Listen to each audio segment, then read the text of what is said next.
Alhamdulillah wassalatu wassalam ala habibina wa syafi'ina rasulillah wa ala alihi wa sahbihi wa man wala wattaba'a hudah wa ba'd. Allahumma akhrijna min dhulumatil wahab wa akrimna binuril faham waftah alaina bima'rifatil ilm wasahil akhlaqana bil hilm waj'alna mimman yastabi'una al-qawl fayattabi'una ahsanah. Subhanaka la ilma lana illa ma 'allamtana innaka antal alimul hakim. Wala haula wala quwwata illa billahil aliyyil azim. Allahumma 'allimna ma yanfa'una wa zidna ilma wa ba'd. Alhamdulillah bapak-bapak, ibu-ibu semuanya, malam hari ini kami diberikan kesempatan untuk berziarah ke Banjarmasin untuk pertama kalinya, menziarahi orang-orang soleh baik yang sudah wafat maupun yang masih hidup. Setiap kali menjumpai daerah atau kota atau negara yang baru, saya biasa melafalkan doa Allahumma syarifni biliqa ulamaiha wa sulahaiha. Allahumma habibna ila awliyaik wa habibhum ilaina. Saya selalu melafalkan doa kepada Allah, ya Allah tolong berikan aku kemuliaan dengan menjumpai para wali-wali dan orang-orang soleh yang engkau pilih. Kemanapun saya melangkah, ke masjid, ke kota, apalagi Banjarmasin, seperti yang kita tahu di sini ada banyak orang-orang soleh. Hubungan kita dengan orang-orang soleh itu tidak pernah terputus. Keliru besar jika ada orang yang berkeyakinan bahwa kalau orang sudah mati maka terputus hubungannya dengan orang yang masih hidup. Salah besar. Akidah Islam sepanjang zaman mengajari kita bahwa orang-orang yang meninggal itu mereka hanya berpindah alam. Mereka hidup. Abah guru sekumpul itu saya yakin hidup, dan kalau saya datang ke beliau, beliau tahu. Dan saya merasa sangat bersyukur. Saya, bapak-bapak, ibu-ibu semuanya pendatang, merasa sangat bersyukur bisa dikasih kesempatan ziarah ke Abah guru sekumpul, ke Syekh Arsyad Banjari. Saya sangat bersyukur. Bapak Ibu yang terlahir di daerah ini hidup menikmati hidangan kajian keilmuan, bisa berziarah setiap hari, harusnya lebih bersyukur lagi. Dan salah satu cara terbaik mensyukuri kehadiran orang-orang soleh itu adalah berusaha bukan hanya mencintai mereka, tapi mengajarkan orang-orang sekitar juga untuk mencintai mereka, karena mencintai mereka adalah pintu untuk mencintai Allah Subhanahu wa ta'ala. Tidak bisa kita itu beragama langsung loncat menuju Allah, itu nggak bisa. Harus melalui perantara. Sejak dulu sampai sekarang, orang itu bisa jadi ahli agama pun itu melalui guru. Jadi ahli agama saja, Ustadz Ilham berguru kepada para ulama. Bisa mengajar bapak-bapak di sini karena beliau berguru kepada gurunya, gurunya berguru kepada gurunya, gurunya punya guru, dan seterusnya. Sanad keilmuan itu sampai kepada tabi'in, sampai kepada sahabat, sampai kepada Nabi Sallallahu Alaihi Wasallam. Nabi menerima dari malaikat Jibril alaihissalam menerima dari Allah Subhanahu wa ta'ala. Itulah kita umat muslim diberikan keistimewaan oleh Allah Subhanahu wa ta'ala dengan bekal keilmuan yang bisa dipertanggungjawabkan asal muasalnya. Jadi kita itu bisa mengenal Allah melalui guru. Guru yang soleh, yang betul-betul mengamalkan ajaran-ajaran agama. Kita bisa mengenal Rasulullah Sallallahu Alaihi Wasallam melalui guru dan orang-orang soleh itu. Di antara khasais atau keistimewaan para wali itu, mereka meskipun sudah berpindah alam, tapi jejaknya masih bisa kita nikmati sampai sekarang. Bersyukurlah Bapak Ibu semuanya yang ditakdirkan sebagai warga Banjarmasin. Sebetulnya di setiap kota ada Pak orang-orang pilihan itu. Tapi saya kalau melihat Abah Guru Sekumpul, Syekh Arsyad, dan tentu banyak wali-wali lain di luar sana begitu ya.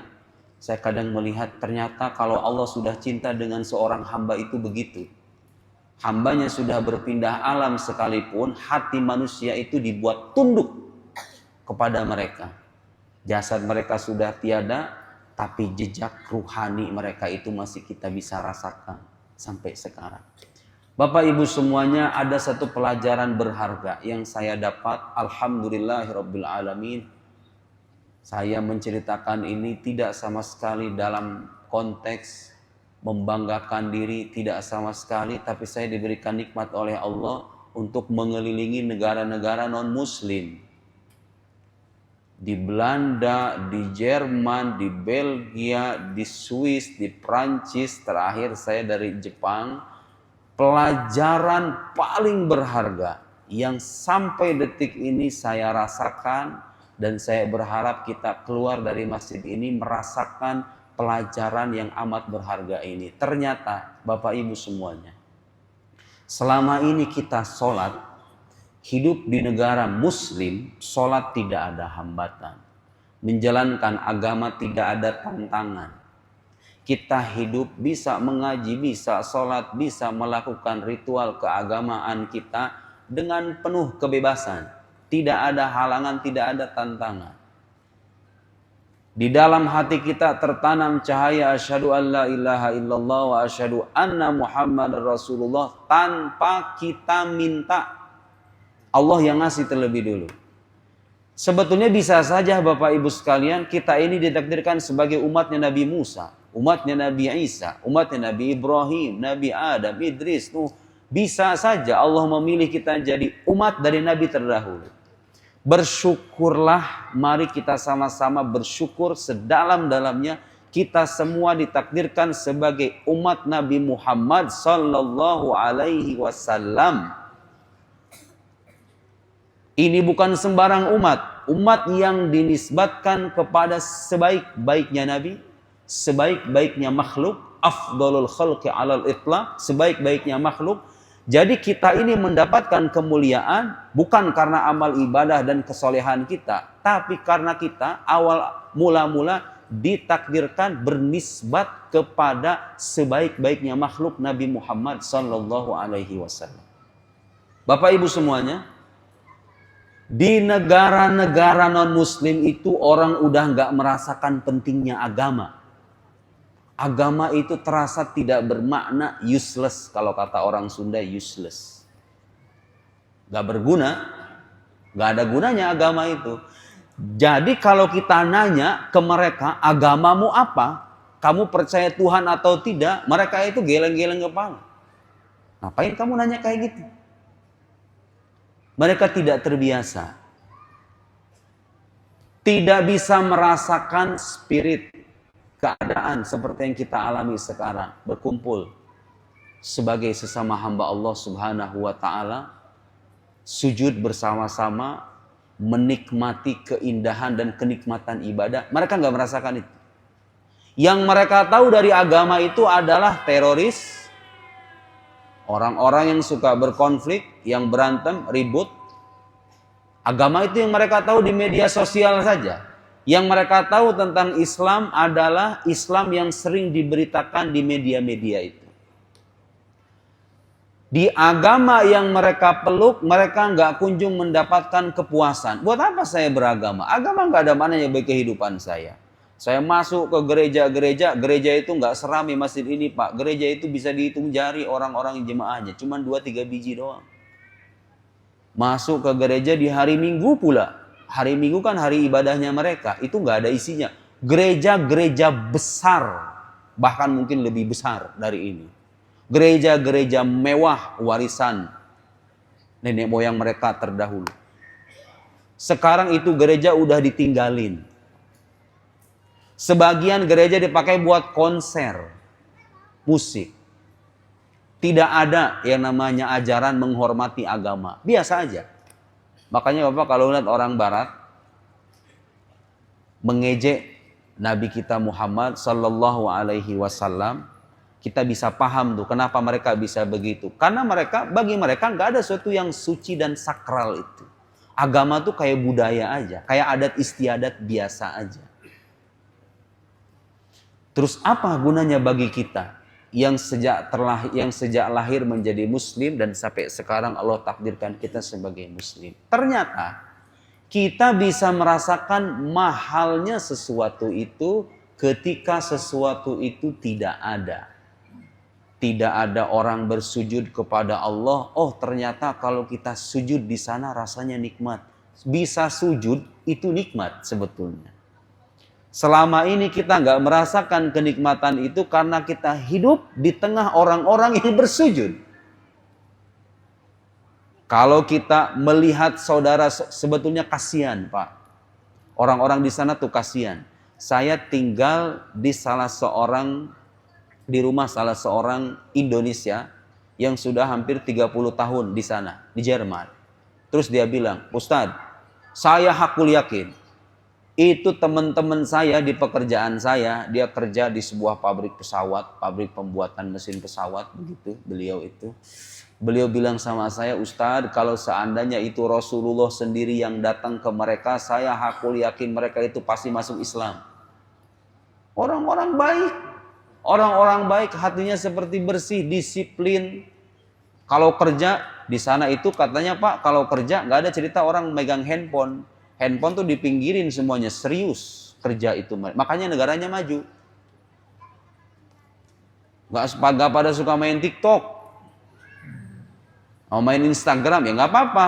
Main TikTok, main Instagram kalau isinya manfaat bagus. Tapi kalau isinya joget-jogetan, aduh miris. Orangnya itu cenderung individualis di sana itu. Hidupnya itu masing-masing. Tapi serius.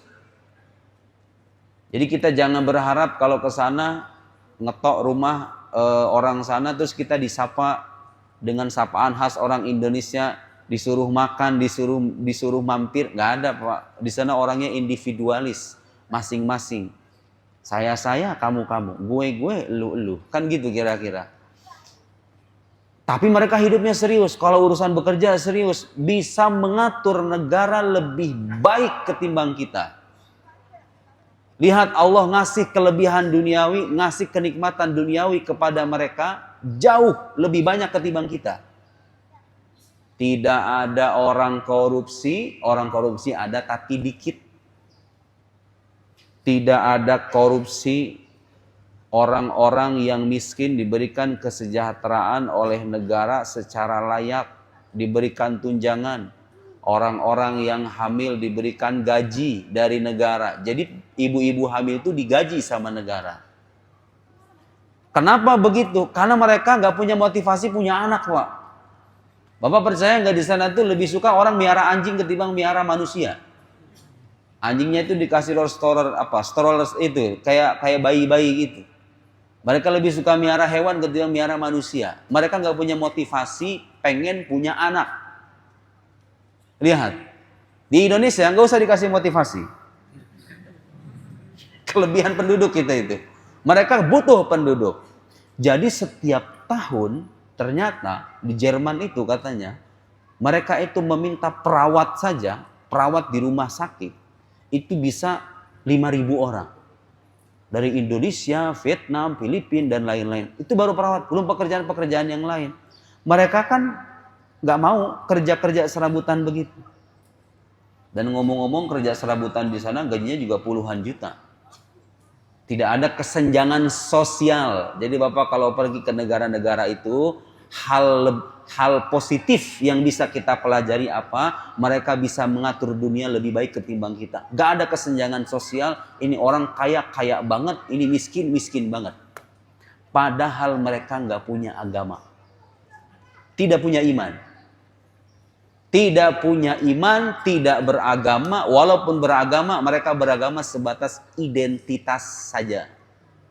Terus kalau ngaku sebagai orang beragama, di sana itu kena pajak. dari negara 10%. Dari gereja.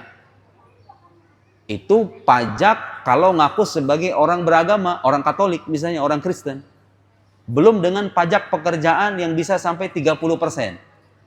Jadi kalau saya punya gaji 60 juta, kerja di sana, saya ngaku sebagai orang beragama, orang Kristen misalnya, ngaku sebagai orang Kristen, dan dia bekerja, teksnya itu, pajaknya itu bisa 40%. Jadi separuh gaji saya itu diambil sama orang-orang yang malas kerja, nggak punya rumah, sama negara dikasih rumah kayak begitu.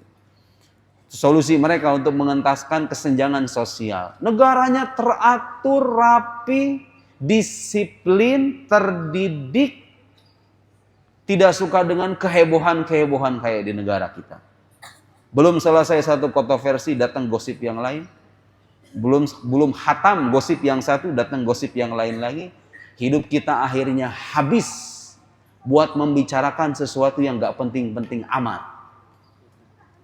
Mental kita itu, sebagian di antara kita, sepertinya benar apa yang beliau katakan itu. Kurang menyadari mahalnya waktu.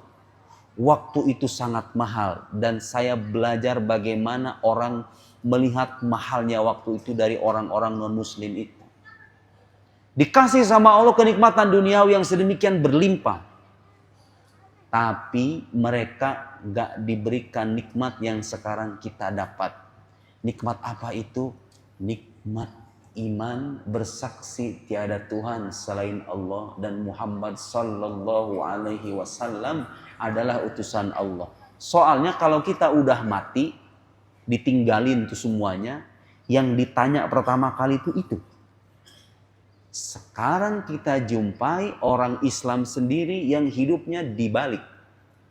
Sibuk mengurusi urusan duniawi, tapi seolah-olah kayak nggak punya waktu untuk memperkuat keimanan diri sendiri. Ada kan Pak orang kayak begitu?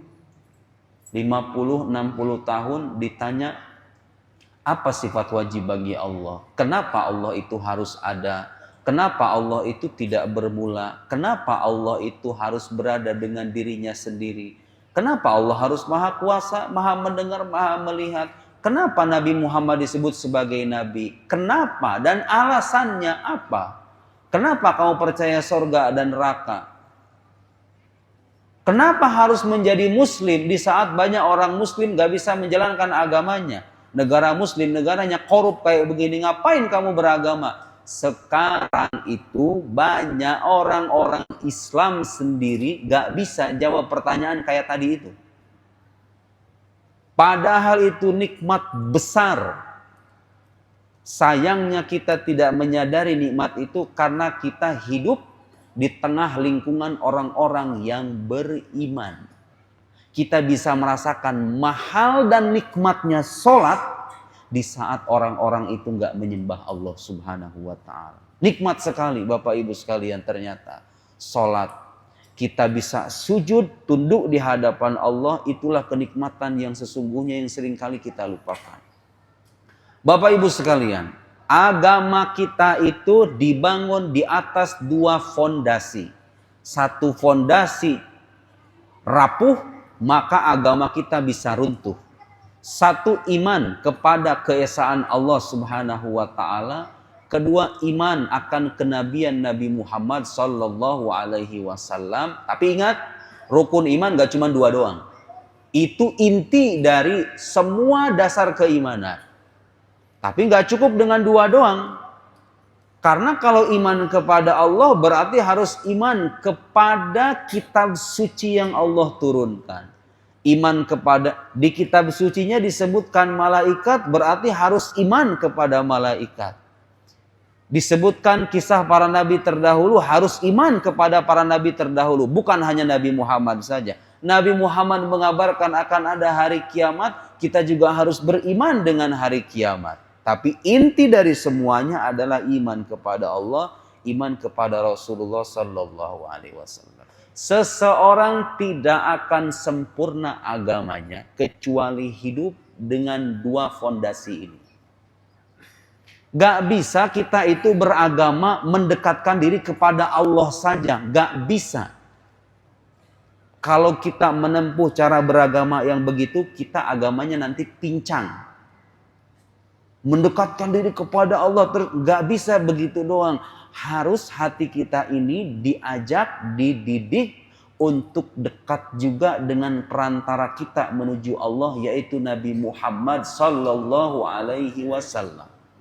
Bersyukurlah Bapak Ibu semuanya yang masih suka baca sholawat berjamaah, masih membaca sirah Nabi sallallahu alaihi wasallam, masih mengadakan maulid, masih mengadakan acara haul. Acara haul itu kita adakan sebagai cara kita mengajak orang untuk mencintai ulama. Kalau mereka mencintai ulama, otomatis akan mencintai Nabi Muhammad sallallahu alaihi wasallam sebagai teladan mereka. Kalau mencintai Nabi Muhammad, udah pasti mencintai sosok yang mengutus Nabi Muhammad sallallahu alaihi wasallam, yaitu Allah Subhanahu wa taala. Begitu tuh beragama itu. Gak bisa langsung loncat ke atas begitu. Sekarang kita jumpai sebagian golongan kaum muslim dikit-dikit menuduh saudaranya musyrik, ahli bid'ah, TBC, istilah mereka TBC. TBC itu singkatan apa? Tahayul khurafat bid'ah. Golongan TBC itu. Orang cuman manggil, ya Rasulullah, agifna ya Rasulullah, ajirna ya Rasulullah. Begitu kan kita ngomong begitu Pak. Kalau misalnya kita lagi maulid, ya Rasul, manggil ya Rasulullah dibilangnya musyrik. Wallahil azim, demi Allah tidak akan pernah ada muslim, kalau betul-betul dia muslim dan paham akidahnya, mustahil menyembah Nabi Muhammad sallallahu alaihi wasallam. Nabi Muhammad itu dalam agama kita gelarnya Rasulullah, utusan Allah. Jadi mustahil ada muslim menyembah Nabi Muhammad, itu mustahil. Karena kita semua meyakini beliau utusan Allah. Namanya utusan ya bukan Tuhan. Namanya juga utusan Allah. Abdullah wa Rasuluh, hamba Allah. Jadi kalau kita memuji Nabi Muhammad seperti Imam Busiri misalnya. Masya Allah kalau kita baca burdah itu. Bagaimana Imam Busiri memuji Nabi Muhammad dengan pujian. Gimana kata Imam Busiri? Wansub ila dhatihi ma syi'ta min syarafin. Wansub ila qadrihi ma syi'ta min idham. Fa inna fadla rasulillahi laysa lahu haddun fayu'riba anhu natiqun bifami. Ya salam.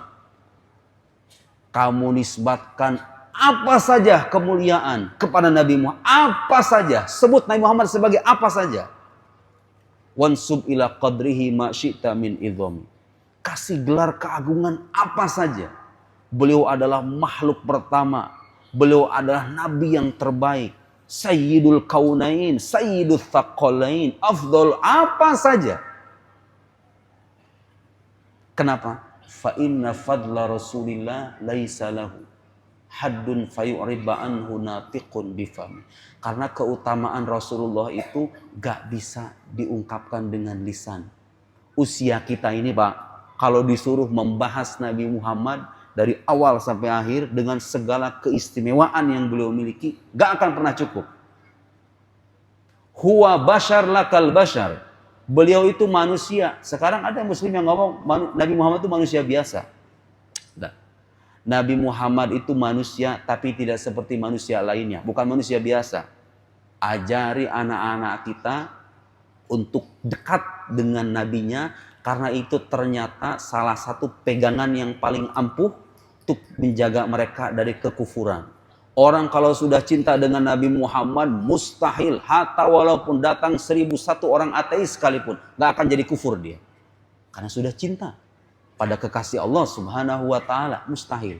Sekarang yang kurang dari kita apa Bapak Ibu sekalian, yang terus menerus harus kita pelajari, gimana caranya supaya kita sampai mati ini, kita mati dalam keadaan hati kita itu diselimuti rasa cinta kepada Allah dan rasa cinta kepada kekasihnya Muhammad sallallahu alaihi wasallam, karena agama kita dasarnya itu. Jadi jangan cuma ngajari anak kita itu mengkaji Al-Quran saja, mengenal Allah saja, Tapi kenalkan kepada mereka, Nabi Muhammad itu masih ada di alam barzakh dan beliau itu hidup. Beliau meninggal dalam arti berpindah alam. Ngomong-ngomong, Nabi itu sebetulnya ditawari, Pak. Dalam sebuah riwayat ditawari ketika beliau mau dicabut nyawanya, ditawari dua hal.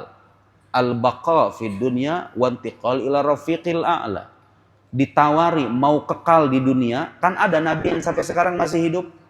Nabi Isa alaihissalam diangkat oleh Allah. Wallahu alam di mana lokasinya, yang jelas dalam Al-Qur'an disebutkan Nabi Isa itu diangkat sampai sekarang masih ada dan nanti akan turun menjelang akhir zaman membunuh Al-Masihud Dajjal. Sebagian ulama berpendapat Nabi Khidir alaihissalam juga masih ada, meskipun itu perdebatan di kalangan para ulama, tapi al-qaul al-arjah, pendapat yang lebih kuat mengatakan Nabi Khidir itu masih ada. Nabi Muhammad tuh ngomong-ngomong ditawari sama Allah itu, mau nggak kamu jadi manusia yang kekal atau kamu kembali kepada Allah Subhanahu wa taala? Apa jawabannya? Balir rafiqul a'la. Beliau memilih untuk kembali kepada ar-rafiq. Bapak tahu nggak artinya ar-rafiq itu artinya apa? Ar-rafiq al-a'la. Rafiq itu artinya sesuatu yang dekat, sahabat dekat, untuk menggambarkan kedekatan Allah dengan kedekatan Allah dengan kekasihnya Nabi Muhammad itu sampai-sampai disebut istilah rafiq al-a'la, yang maha tinggi. Bahasa kita kan rafiq itu sahabat. Kenapa? Karena sahabat itu senantiasa dekat dengan kita. Bapak tahu nggak kenapa Nabi Muhammad itu dilahirkannya hari Senin, yang dalam bahasa Arab al-itsnain itu artinya dua. Ya kan? Tahu kenapa beliau dilahirkan di hari Senin? Bapak tahu di antara nama Allah Subhanahu wa taala itu adalah Wahid atau Ahad. Wa ilahukum ilahu wahid. Tuhan kalian adalah Tuhan yang satu. Nabi Muhammad dilahirkan pada hari Senin yang secara harfiah maknanya dua, seolah-olah ingin mengabarkan kepada kita sejauh mana kedekatan antara Allah dengan kekasihnya itu sedekat antara angka 1 dengan 2, nggak ada pemisah sama sekali. Seolah-olah mengingatkan kita tentang inilah makhluk pertama yang Nabi Muhammad itu makhluk pertama yang Allah ciptakan. Itu yang kita baca di Barzanji. Dalam maulid itu kita baca. Ajari anak-anak kita. Nabi Muhammad sallallahu alaihi wasallam itu nabi terakhir yang diutus ke alam dunia. Tapi beliau adalah nabi pertama yang Allah ciptakan dari sisi ruhaninya. Ketika Rasulullah ditanya, "Mata kunta nabiyan ya Rasulullah?" Sahabat nanya sama Nabi, "Rasulullah, kapan engkau itu jadi nabi?" Fil arba'in, fis sinnil arba'in, usia 40. Itu jawaban kita semuanya, bukan jawaban Nabi. Kuntu nabiyan wa Adam baina ruhi wal jasad. Aku itu sudah menjadi nabi, Adam masih di antara ruh dan jasad. Penciptaan Adam belum tuntas, Nabi Muhammad sudah menjadi nabi. Bukan dengan jasadnya tapi dengan ruhnya. Dan ruh Nabi Muhammad sallallahu alaihi wasallam itu masih menyertai umatnya sampai sekarang. Tidak ada keterputusan antara nabi, masih menjadi Rasulullah beliau itu sekarang. Jadi jangan punya bayangan beliau itu hanya menjadi Rasulullah sampai usia 63 tahun saja, salah besar. Beliau itu sudah menjadi Rasulullah sebelum Rasul yang lain diutus. Ketika semuanya wafat, termasuk jasad beliau juga wafat, beliau masih menjadi Rasulullah. Wa'alamu anna fikum Rasulullah. Rasulullah itu masih hidup dengan ruhnya. Bapak tahu kenapa Nabi itu memilih pindah alam, gak menjadi manusia yang kekal? Kenapa beliau itu memilih untuk pindah ke alam barzakh seperti manusia yang lain pada umumnya, tidak memilih menjadi manusia yang kekal, padahal beliau bisa? Karena ditawari oleh Allah Subhanahu wa taala. Ternyata hikmahnya itulah rahmat beliau untuk kita semua. Kalau beliau jadi manusia yang kekal, gak bakal ada muslim yang pengen tinggal di Indonesia. Pengennya ke Madinah semuanya. Mati kita di sana, gak ada tempat untuk jalan. Semuanya muslim pengen ke sana semua. Gak bakal bisa kita hidup, Pak. Ada wali-wali Allah ketika mereka diberikan karunia mimpi ketemu Nabi Muhammad, ngelihat makhluk itu kayak gak ada rasa, Pak. Saking apanya itu? Saking nikmatnya melihat wajah Nabi Muhammad sallallahu alaihi wasallam itu. Bahkan ada wali-wali Allah, dan ini gak mustahil, melihat Nabi Muhammad sallallahu alaihi wasallam yaqdhatan, dalam keadaan sadar begini. Imam Suyuti termasuk ulama yang diberikan karomah semacam itu. Itu gak mustahil. Tapi bukan kita itu. Orang-orang di sana, para wali-wali pilihan Allah Subhanahu wa taala.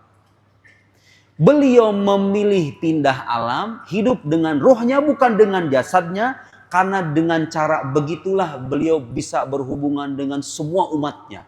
Yang di Australia, yang di Amerika, yang di Indonesia, yang di Malaysia bisa bertemu dengan Nabi Muhammad sallallahu alaihi wasallam asal ada iman dan kecintaan itu. Bisa lewat mimpi.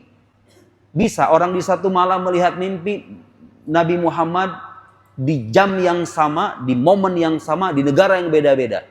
Karena beliau hidup dengan ruhnya bukan dengan jasadnya. Rahmat buat kita semuanya. Kita bersolawat, solawat kita disampaikan oleh malaikat. Ini solawat fulan ibn fulan. Itulah yang mahal dari keimanan itu. Sehingga kalau kita hidup sebagai muslim, hati kita terikat dan tertaut dengan kekasih Allah Subhanahu wa taala, kita bisa berjalan dan menggunakan sisa kehidupan ini dengan arah yang benar karena kita punya panduan. Kita nggak merasa sendiri, kita ini masih diawasi dan dibimbing. Tu'radu alayya amalukum. Amal perbuatan kalian itu, kata Nabi, disampaikan kepadaku. Dalam hadis Nabi bilang, amal kalian itu disampaikan kepadaku. Fama ra'aitu min khairin hamidullah. Yang aku lihat baik, aku puji Allah Subhanahu. Alhamdulillah umatku masih mengaji, masih sholat, masih bersedekah, masih saling berbagi, dan beliau memuji Allah. Tahu apa yang terjadi kalau kita melakukan maksiat? Bapak Ibu sekalian, kita maksiat. Nabi Muhammad sebagai bukti Nabi Muhammad itu masih hidup sampai sekarang, masih menjadi utusan Allah Subhanahu wa taala. Wa ma ra'aitu min syarrin. Kalau yang aku lihat ini buruk, istaghfartullaha lakum. Aku memohon ampun kepada Allah untuk kalian. Jadi Nabi masih istighfar. Ada orang mati bisa istighfar? Orang mati bisa istighfar, bisa doa begitu sama Allah. Hidup. Para syuhada dalam Al-Quran disebutkan ahya. Wala tahsabanna alladhina qutilu fis sabilillahi amwata bal ahya. Jangan kalian mengira orang-orang yang dibunuh di jalan Allah itu sebagai orang yang mati. Mereka itu ahya, hidup. Apalagi imamnya orang-orang yang syuhada itu. Syuhada saja dikatakan hidup dalam Al-Quran, apalagi imam syuhada Nabi Muhammad sallallahu alaihi wasallam. Orang muslim gak akan merasakan manisnya iman sebelum dia belajar. Belajar apa? Belajar cinta kepada Nabi Muhammad sallallahu alaihi wasallam, karena cinta itulah perantara menuju Allah Subhanahu wa taala. Jangan dibalik. Dikit-dikit kalau orang memuji Nabi Muhammad dibilangnya musyrik, bid'ah. Mudah-mudahan dan kita semua nggak ada yang kayak begitu ya Pak. Nggak ada kan di sini ya, di masjid ini aman ya Pak ya. Yang suka TBC itu bilang tahayul khurafat bid'ah, nggak ada kan di sini, aman kan? Semuanya suka merayakan maulid kan? Nah, itu nikmat lain Pak yang perlu kita syukuri. Mereka yang suka ahli TBC itu, tahayul khurafat bid'ah itu, mereka dapat nikmat dari Allah, bisa beriman kepada Nabi Muhammad. Tapi mereka nggak mendapatkan nikmat yang kita dapat sekarang. Nikmat apa? Nikmat punya kedekatan batin. Kalau hari lahirnya datang, kita rayakan sama-sama. Mereka nggak punya nikmat itu. Bagi mereka itu syirik. Bagi mereka itu bid'ah. Bagi mereka itu sesat dan lain-lain. Lindungilah anak cucu kita dari ajaran-ajaran yang merasa paling benar sendiri. Muslim yang lain sesat, dia doang yang paling benar. Jadi beragama itu ternyata Pak, bisa kerasa manfaatnya bagi hidup kalau kita menggunakan hati kita. Menggunakan hati kita bukan hanya menjadikan agama sebagai identitas belaka. Apa bedanya kita dengan orang-orang non-muslim di barat itu? Kalau agama cuma ada di KTP doang. Sholat puluhan tahun gak pernah ada rasanya. Jawabannya karena hati kita tidak ikut terlibat. dalam kegiatan keagamaan. Saya dikasih waktu berapa menit ini Ustaz sebetulnya? Bisa lama saya kalau bicara ini. Kalau gak dikasih waktu. Saya belum baca kitab ini. Tadi Ustaz belum baca kitab ya. Saya belum baca kitab ini. Sholat Isya dulu apa gimana Pak ini? Bingung saya. Isyanya ditakhirkan. Baik. Udah jauh-jauh saya soalnya ini kan. Saya bawa kitab. Kitab ini ditulis oleh seorang ulama besar asal Suriah, Syekh Muhammad Said Ramadan Al-Buti. Bapak bisa googling di internet itu. Itu ulama luar biasa. Saya sangat kagum dengan beliau. Kalau menyebut nama Rasulullah itu air matanya bisa bercucuran. Itu ciri ulama kayak gitu Pak. Kalau nemu ulama kayak gitu, pokoknya kalau nemu ulama siapapun yang memuji Nabi, mengajak orang untuk cinta kepada Nabi Muhammad, ikuti dia. Kalau nemu ustadz, dikit-dikit nuduh bid'ah, nuduh syirik sama orang yang memuji Nabi Muhammad, tinggalin dia. Siapapun dia orangnya, dari manapun dia berasal, dan dimanapun dia sekolah. Itu pasti ustadz sesat. Kenapa saya bilang ustadz pasti ustadz sesat? Karena jalan satu-satunya kita menuju Allah itu ya cuma itu. Nabi Muhammad itu. Terus Nabi itu menggaransi Pak. Menggaransi kita. Menggaransi itu artinya apa? Tidak khawatir Nabi itu. Ma akhsha alaikum an tusyriku ba'di. Aku ini tidak takut kalian menjadi musyrik sepeninggalku. Nabi itu gak pernah takut kita jadi musyrik. Gak pernah takut Nabi itu kita jadi musyrik. Dan sampai sekarang Pak, di Masjid Nabawi itu tidak pernah saya hakul yakin, tidak pernah ada muslim manggil ya Rasulullah. Niatannya menyembah Rasulullah, tidak pernah terjadi. Betul nggak omongan saya? Tidak akan ada. Tidak akan ada muslim menyembah Nabi Muhammad atau menjadikan Nabi Muhammad sesembahan selain Allah Subhanahu wa taala. Muji Nabi setinggi apapun tidak akan pernah menjatuhkan seorang muslim ke dalam kesyirikan. Saya melihat ada orang, tahu Imam Busiri yang punya burdah itu, kan suka diaji kayaknya di sini di Banjarmasin ini burdah itu. Itu ada syirkiyatul Busairi, kufriyatul Busairi. Ada seorang ustadz, saya bilangnya ustadz bukan ulama ya, dari sebagian saudara kita itu mengumpulkan contoh-contoh kemusyrikan dan kekufuran Imam Busiri. Ya salam, Imam Busiri yang karangannya dibaca di seantero jagat ini dibilang musyrik dan kafir. Ya itulah penyakit sebagian kita. Hatinya merasakan kekeringan, tidak merasakan kenikmatan dekat dengan Rasulullah Sallallahu Alaihi Wasallam. Saya punya guru di Mesir, hampir di setiap pengajian itu selalu mengajak kita untuk mencintai Nabi Muhammad Sallallahu Alaihi Wasallam. Nemu ustadz kayak begitu, ikutin Pak. Dimanapun itu berasal. Kata beliau, kata Syekh Said Ramadan Al-Buti dalam kitabnya ini bawa kitab. Saya bawa kitab judulnya Ihya Jauharil Islam fi Hayatil Muslimin. Menghidupkan esensi ajaran Islam di tengah kehidupan kaum muslim. Kata beliau, kalau saya bacakan Arabnya nggak usahlah, tapi intinya aja. Kata beliau, Islam itu bukan hanya sebatas kumpulan aturan, halal, haram, bid'ah, sunnah. Sekarang ada muncul itu Pak, Ustadz sunnah, Ustadz bid'ah. Dan saya ini yang kayak begini, disuruh Ustadz bid'ah. Saya juga nggak tahu kenapa orang Banjarmasin ngundang Ustadz bid'ah kayak saya. Ada Ustadz sunnah, ada Ustadz bid'ah. Saya pernah datang ke sebuah masjid di salah satu daerah di sana. Masjidnya baru, masjidnya gede, masjidnya baru. Terus pengurusnya nanya sama saya, Ustadz, saya heran sama sebagian jemaah. Mereka itu pada nanya sama saya, ini kajiannya kajian sunnah atau bukan? Yang ngisinya Ustadz sunnah atau bukan? Sampai ada pertanyaan kayak gitu sekarang, Pak. Di sono, kalau di sini kayaknya, di sini ada nggak Pak? Nggak ada ya. Di masjid ini seharusnya nggak ada kan? Mungkin di masjid lain ada. Ada golongan-golongan saudara kita itu yang merasa dia doang yang mengikuti sunnah Nabi, yang lainnya enggak, sesat semua. Enggak benar itu kayak begitu. Kata beliau, Islam itu yang sejati itu bukan hanya sebatas kumpulan aturan halal, haram, ketentuan ketentuan fikih saja gitu loh. Tetapi inti dari agama Islam yang paling mendasar. Agama Islam itu dimulai dengan ma'rifatullah, mengenal Allah Subhanahu wa taala, dan diakhiri dengan penghambaan batin kita kepadanya secara mutlak. Jadi Islam ini beragama, kita sebagai muslim ini gak cukup hanya dengan menjalankan sholat aja. Tidak cukup hanya dengan berpuasa Ramadan saja, tidak cukup dengan mengkaji Al-Quran saja.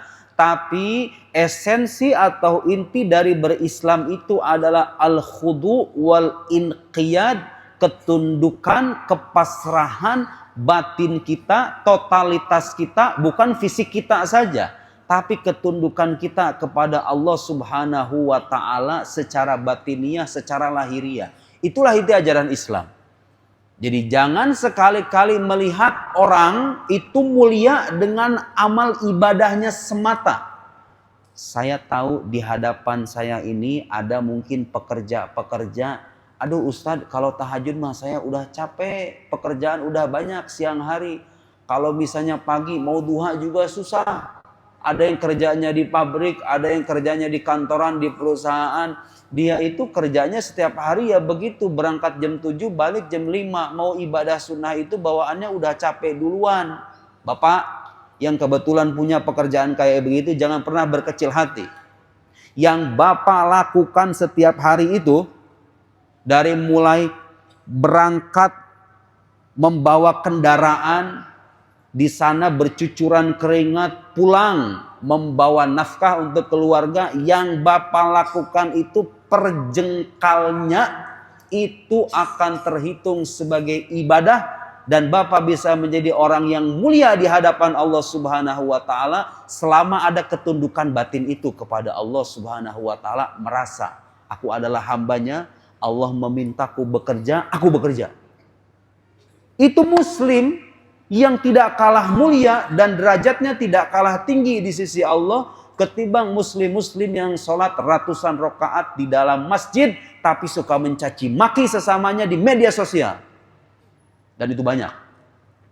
Bikin akun media sosial, bikin YouTube, bikin short Instagram, isinya itu memfitnah, memprovokasi, menghasut, ngajak orang ribut dan lain-lain. Sholat jalan dia, jemaah nggak pernah ketinggalan, tapi akhlaknya kagak ada. Islam yang sejati itu pertama-tama mengajari kita tentang akhlak. Bahkan beliau katakan di sini, kata Syekh Said Ramadan Al-Buti dalam kitab yang saya bawa ini, kata beliau, masalah serius kita sekarang itu, tentu beliau bicara pada zamannya. Tapi sampai sekarang ngomong-ngomong ini masih cocok, masih relevan. Menggambarkan keadaan orang Islam sekarang. Masalah kita itu bukan masalah soal pemikiran, bukan masalah soal duniawi. Masalah kita itu masalah akhlak, kata beliau. Yang minim dari orang muslim sekarang itu beragama jalan, tapi akhlaknya kagak ada. Sholat jalan, umroh kadang tiap tahun, tapi kok masih korupsi. Kan itu soal akhlak, Pak. Orang jadi koruptor itu soal akhlak, gak punya akhlak dia. Dikasih duit ratusan juta, masih pengen itu nyari duit tambahan dengan cara-cara yang haram itu. Itu kan soal akhlak, soal kekosongan batin. Ngomong-ngomong, koruptor dan para penjahat di negara kita itu rata-rata orang cerdas. Orang-orang pintar yang punya pengetahuan, sekolahnya tinggi-tinggi. Kalau Bapak cari biografinya minimal S2, meskipun lewat jalur ngejoki kadang-kadang, ya kan? Fakta itu, gak usah diingkari. Kalau di sana nggak ada, Pak, di negara maju. Saya pernah dengar cerita dosen saya di Jerman dulu. Dosen saya di Al-Azhar, ada yang pernah sekolah di Jerman, pernah katanya di kampusnya, beliau belajar di kampus University of Munich di Munchen. Pernah ada satu orang katanya ketahuan plagiasi, niru, ngejiplak gitu. Risalah disertasinya itu ngejiplak, sebagiannya ngejiplak. Itu dipermalukan, dimasukkan ke dalam koran nasional dan dipermalukan seterbuka mungkin. Di hadapan orang banyak dimasukin koran orang itu, dipermalukan. Gara-gara ngejiplak disertasi. Di kita dibikin iklan di Instagram. Ayo katanya jasa skripsi, jasa tesis, jasa disertasi. Ya salam. Orang Islam ini, kita ini negara muslim, kadang-kadang Harusnya malu dengan negara-negara yang tidak berislam. Jangankan berislam, beriman saja tidak. Tapi mereka bisa disiplin. Mereka taat kepada hukum, tahu rasa malu ketimbang kita. Jadi masalah kita ini masalah moral. Karena itu Bapak Ibu sekalian, kalau kita ingin kehidupan kita berubah secara perlahan-lahan, salah satu solusinya adalah mari kita galakan pembelajaran akhlak di lingkungan pendidikan-pendidikan kita itu. Kayaknya sekarang orang zaman sekarang tuh udah capek kalau disuruh debat ini, debat itu. Bagaimana hukumnya mencium tangan ustadz? Bagaimana hukumnya menundukkan badan di hadapan ustadz kayak begitu? Capek orang debat kayak gitu mulu, bosen. Kalaupun benar orang itu salah, wong ya tong pakai akhlak dong kritiknya. Kan kira-kira begitu Pak. Bapak mungkin mengikuti perkembangan karena saya ini masih tergolong muda, jadi saya masih suka ikuti medsos. Di medsos itu perdebatan kadang nggak mutu-mutu banget. Dulu orang debat masalah ini, perdebatan-perdebatan yang sebetulnya kalau dicari semuanya ada dasarnya. Tidak ada dalilnya, tidak ada prakteknya di zaman Nabi. Bukan tidak ada dalil, bukan tidak ada praktek. Kamu yang nggak tahu. Masalah orang zaman sekarang kan nggak begitu. Pakai perasaan, mengukur hukum agama itu pakai perasaan bukan dengan pengetahuan. Tidak ada dalilnya, tidak ada di zaman Nabi. Padahal bukan tidak ada, dia yang tidak tahu. Tidak ada itu disamakan dengan tidak tahu. Tidak tahu itu sama dengan tidak ada gitu. Kan tidak tahu itu satu hal, tidak ada itu hal yang lain lagi. Harusnya kan orang, oh ya sudahlah, kalau menurut saya ini nggak boleh. Kamu kalau punya alasannya, ya sudah dibiarkan. Seandainya orang-orang yang kadang tidak setuju dengan kita, kamu boleh deh merayakan maulid, tapi kalau aku enggak ya. Karena kalau bagi aku ini bid'ah, udah nggak apa-apa. Anda punya pandangan yang berbeda, ahlan wa sahlan. Tapi kita yang mengamalkan, nggak usah disesatkan. Banyak sekali perdebatan-perdebatan yang kurang berguna.